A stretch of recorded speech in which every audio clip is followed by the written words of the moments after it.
शुभ प्रभात। जब हम बोलते हैं कि अपने पूर्वजों को भी हृदय से प्रणाम और धन्यवाद करें जिन्होंने एक महान परंपरा हमें विरासत में दी है, तो आज का दिन जो होता है उन्हीं पूर्वजों को स्मरण करने का होता है, उनके किए हुए त्याग और बलिदान से जिसके कारण आज हम हैं और सुरक्षित महसूस करते हैं, उसमें उनका जो योगदान था उसको स्मरण करके उस प्रकार का जीवन हम भी जिएं, ऐसा प्रेरणा हमें लेने की आवश्यकता होती है। इसीलिए आज का दिन एक कहानी का दिन भी होता है और आज के दिन की कहानी है 9वें गुरु तेग बहादुर जी की।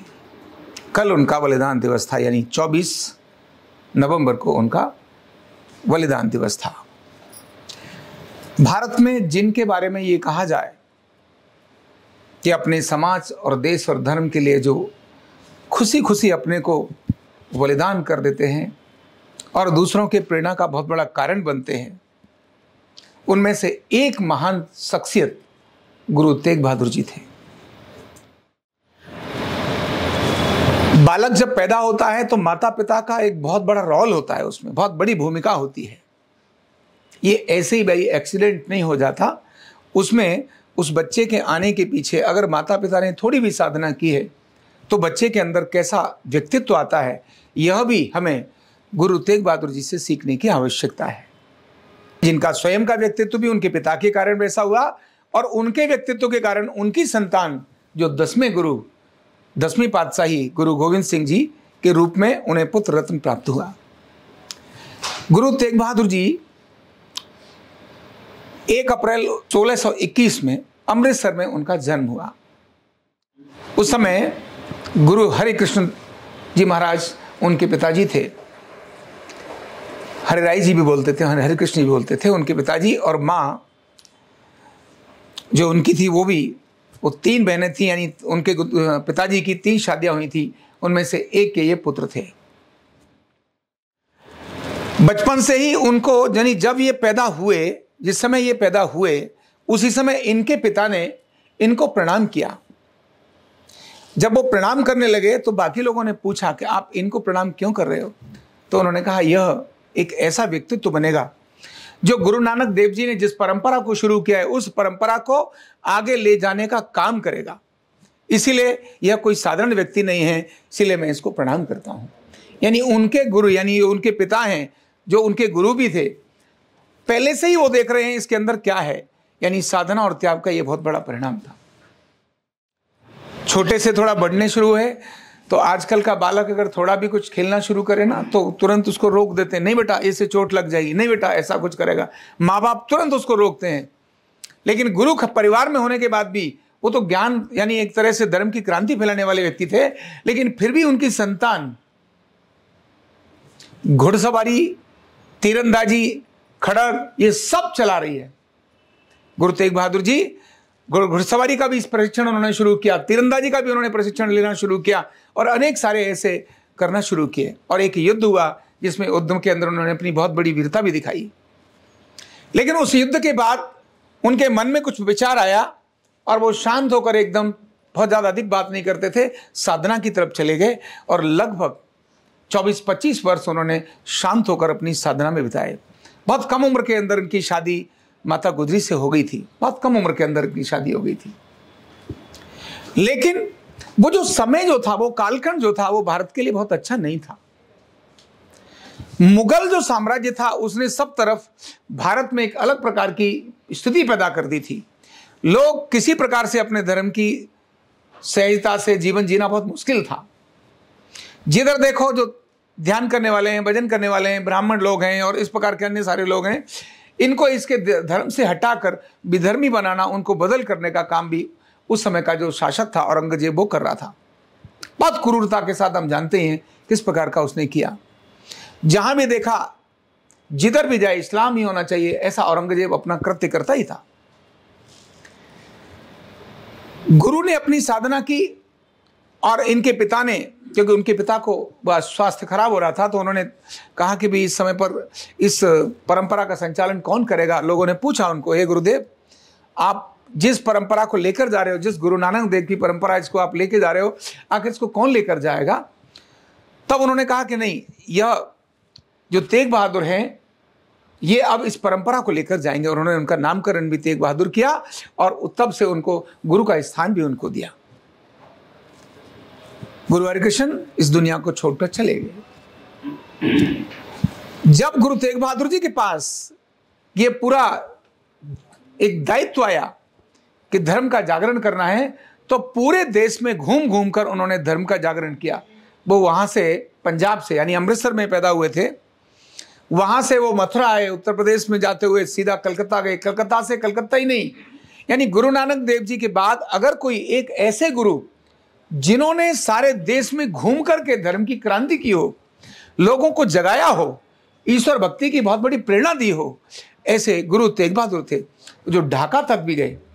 और ढाका पर जब उनको संदेश मिला कि आपको पंजाब के अंदर बहुत बड़ी आवश्यकता है, वहां पर जो औरंगजेब है उसका जो साम्राज्य है वो बढ़ता जा रहा है, और वहां रहने वाले जो लोग हैं जो आपके अपने अनुयायी हैं उनके ऊपर भी बहुत बड़ा संकट आ रहा है, तो वहां से वो चल पड़े। जब वो अपनी यात्रा पर थे तभी उनको संदेश मिला कि उनके घर में एक पुत्र पैदा भी हुआ है, यानी अपने गुरु गोविंद सिंह जी के नाम से जिनका नाम आया। उन्होंने उनको देखा नहीं, वो सीधे यात्रा करके और इधर आ गए, जगह जगह जागरण करने लगे। एक निश्चित समय के बाद उन्होंने अपने पुत्र को देखा, तुरंत नहीं देखा, एक निश्चित यानी कुछ समय के बाद अपने पुत्र को उन्होंने देखा। धर्म और समाज के लिए किस प्रकार एक व्यक्ति अपने को झोंकता है।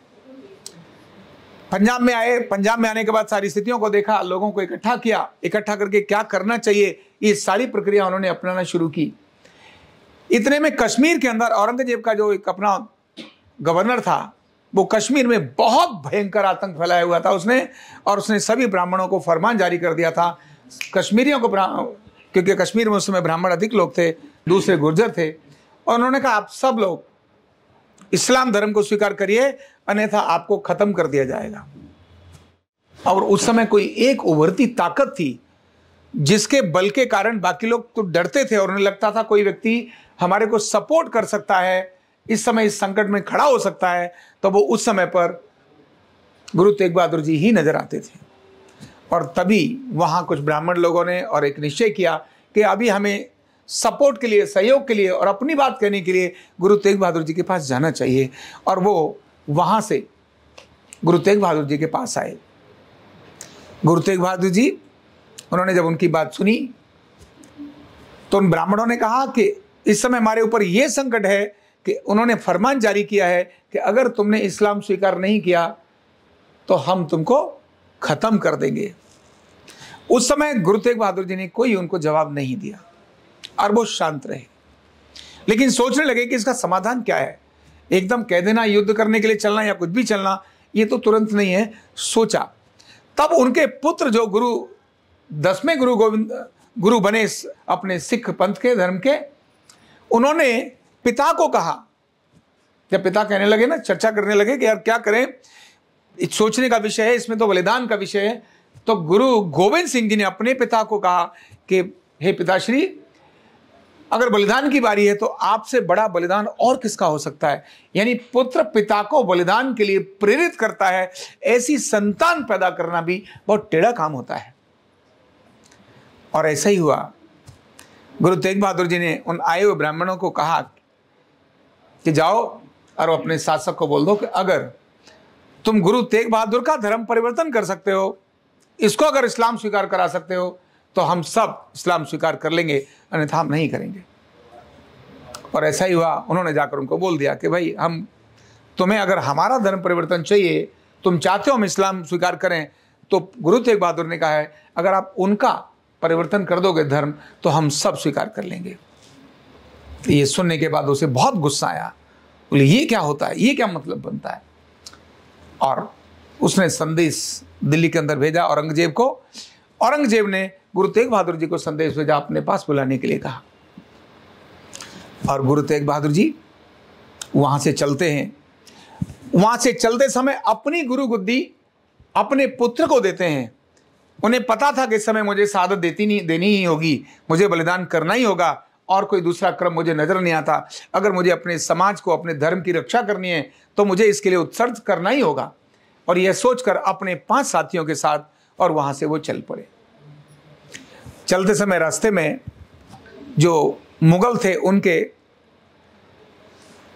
जो प्रमुख लोग थे, उन्होंने रोक करके इनके 2 लोगों को वहीं पर अरेस्ट कर लिया और उनको भी रोक लिया, और लोग रोक करके एक निश्चित घेरे में लेकर के दिल्ली लेकर आए।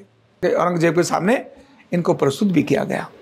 और हम जानते हैं जिस प्रकार की कहानी, लोग जब इसको सुनेंगे तो सुनने के बाद, सुनने वाला जो भी इसको जानता है, जो सुनता है और स्मरण करता है, तो इसकी कल्पना करना भी बस की नहीं है। कल्पना करने से ही हाथ और पैर व्यक्ति के कांपने लगते हैं, जो घटना उस समय पर हुई। गुरु तेग बहादुर जी को वहां पर रोका गया और एक एक कर उनके शिष्यों को उनके सामने मारा गया। औरंगजेब ने कहा, आप धर्म परिवर्तन कर लो, यही बहुत बढ़िया है, आप क्या इन लोगों के पीछे चक्कर में पड़े रहते हो, आपकी मृत्यु नहीं होगी, आपको हम बचा देंगे। उन्होंने कहा, तुम बचाने वाले हो कौन? जब मरना और जीना जब उसके हाथ में लिखा है तो तू कौन है? और मैं अगर धर्म परिवर्तन कर भी लूं तो क्या मैं कुछ और बन जाऊंगा? ऐसा है क्या? नहीं, ये तुम्हारी सोच बहुत गलत है, ये हो नहीं सकता। और उन्होंने कहा, नहीं परिवर्तन कर सकते। तो उन्होंने कहा, अच्छा। तो उन्होंने भाई सतीदास और भाई मतीदास को बारी बारी से, हमें पता है, एक व्यक्ति को एक मशीन, उसके ऊपर आरा लगाया और उसके ऊपर ऐसे करके बारी बारी से उसको घुमाना शुरू किया। चित्र देखेंगे तो आपको ध्यान में आएगा कि कितनी भयंकर उनको प्रताड़ित किया कि किसी प्रकार तो इनके मन में भय पैदा हो। लेकिन गुरु एकदम शांत थे, और वह भी जो बलिदानी था, वह भी अपने को शहादत दे रहा था, जीवित था, कोई आवाज ऐसी निकाल नहीं रहा था रोने की, एकदम शांत होकर अपने गुरु का नाम ले रहा था। और वहीं दूसरे को एक पेड़ से बांधकर उसके आसपास रुई लपेटकर और उसको आग लगा दी। जब आग लगाई उसके बाद भी वो खुश होकर के शांत है और गुरु का नाम ले रहा है, स्मरण कर रहा है। यह देख करके औरंगजेब के गुस्सा का ठिकाना नहीं था, और भयंकर गुस्सा था, और उनको बार बार कहते, देखो ऐसे तुमको भी हम सजा देंगे। और हमें पता है गरम कढ़ाव के अंदर भी वहां पर बैठाया गया, और अंत में गुरु तेग बहादुर जी का भी वहां पर शीश काट दिया गया। ऐसी विकट मृत्यु, इतनी खतरनाक मृत्यु अगर दुनिया के इतिहास में कहीं देखने को मिलती है, ऐसी श्रेष्ठ शहादत दुनिया के इतिहास में कहीं देखने को मिलती है, तो वो सिर्फ और सिर्फ भारत है। 2 पैसे के लिए लोग बिक जाते हैं, 2 पैसे के लिए बिक जाते हैं लोग, थोड़े से स्वार्थ के लिए अपने परिवर्तन कर लेते हैं, कुछ भी छोड़ने के लिए तैयार हो जाते हैं। लेकिन कितनी बड़ी महान शक्ति, कितनी बड़ी महान हस्ती, जिसने केवल धर्म परिवर्तन ही तो करना क्या था, लेकिन उसका नहीं, जिसमें मैंने जन्म लिया है उसी में मैं अपनी मृत्यु स्वीकार करूंगा। और अगर मैंने इनको सबको कहा है कि ठीक है, मेरी मृत्यु, अगर मेरा धर्म परिवर्तन हो जाएगा तो सबका धर्म परिवर्तन हो जाएगा, तो मैं सबका ऑनर हूं, मैं सबका बड़ा हूं, सबका मुखिया हूं, मैं ही वो सारा मार्ग चुनूंगा जिसका अनुसरण सारी संतति करेगी। और आज उसी प्रकार का क्रम हम सब करते हैं, यानी देश और धर्म पर बलिदान होने वाले, शहादत देने वाले ऐसी महान शख्सियत, इसीलिए आज दुनिया उनको नमन करती है, उनको प्रणाम करती है। और हम जानते हैं दिल्ली में गुरुद्वारा शीशगंज उन्हीं के नाम से है, और उन्हीं के जहाँ पर संस्कार हुआ गुरुद्वारा रकाबगंज, वो एक दूसरा स्थान है।